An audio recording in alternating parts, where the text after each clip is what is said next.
LJ. Welcome to the LJC Show! Hello! Welcome back to our channel. This is Autism Mom Maitha, and today our topic is about addressing challenging behavior. What is challenging behavior? Challenging behavior is anything my kids does that puts them into risk or make things harder for me to manage. So what I'm sharing with you guys are all based on my personal experience with my kiddos. We have all different challenging behavior, and I would share and discuss with you guys the most challenging for me. CJ! What did you do? It wasn't me! So, obviously, it wasn't CJ who did that. And my son, JC, is the easygoing one. He doesn't act out. While my son, LJ, is almost non-stop. He makes my hands full. And he makes this journey to autism like a roller coaster ride. But I love him. So I'd like to share with you guys LJ's behaviors that challenges us. First is physical aggression. What is physical aggression?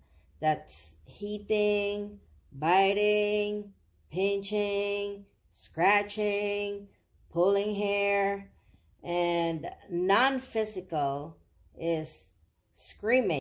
So I'm at JC's school right now. I'm picking up JC, but anyway, there are other 3 types of behavior that I'm dealing with LJ, and I would consider this the most challenging for me because it concerns his safety. And one is the self-injury. He would hit his head and bite his arms. And then there's also disruptive behavior. This one is property damage. He would kick the wall, and he would flip the table, and he would flip the shelves or any appliances. And then there's eloping, or they call it sometimes bolting, or in easier term, running away from school and running away from home.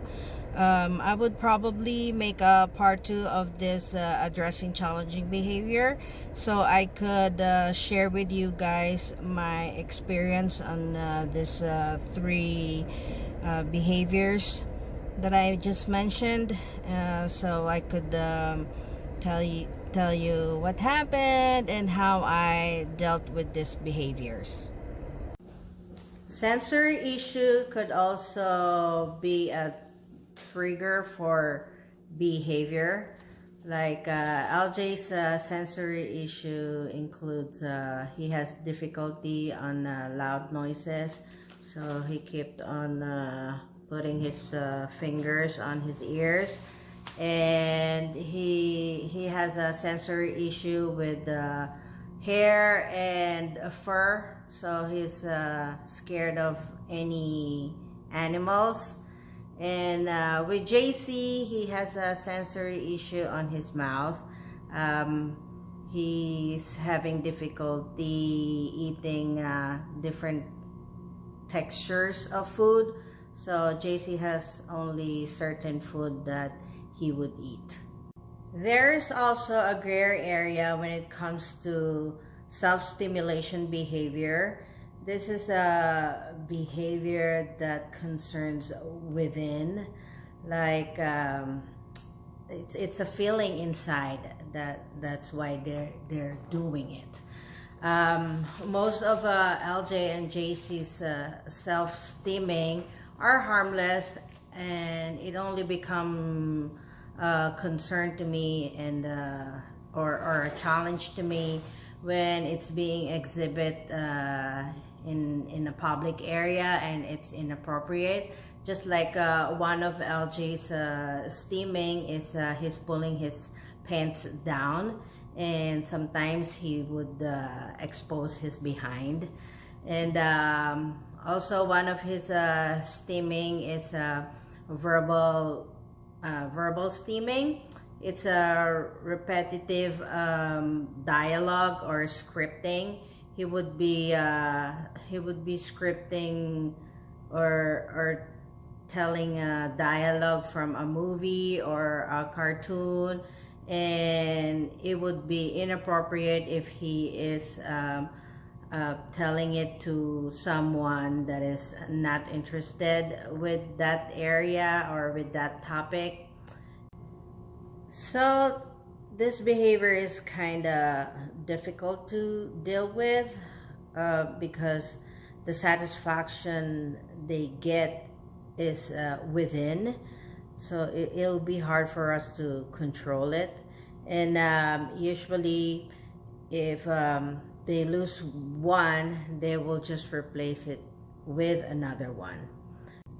These are just a brief explanation of what challenging behavior we are dealing with our children. And the real question is, how do we address these challenging behaviors? I don't want this episode to be super long, so I will end this by saying that each behavior has its own function, and to be able to address this, we have to analyze the function of that behavior. Unfortunately, there is no positive reaction or reinforcement when the behavior is already done. Usually, we will give them consequence or punishment from what they did. That is why we will focus now on the function of the behavior. Why did he do that? What did he get from doing that?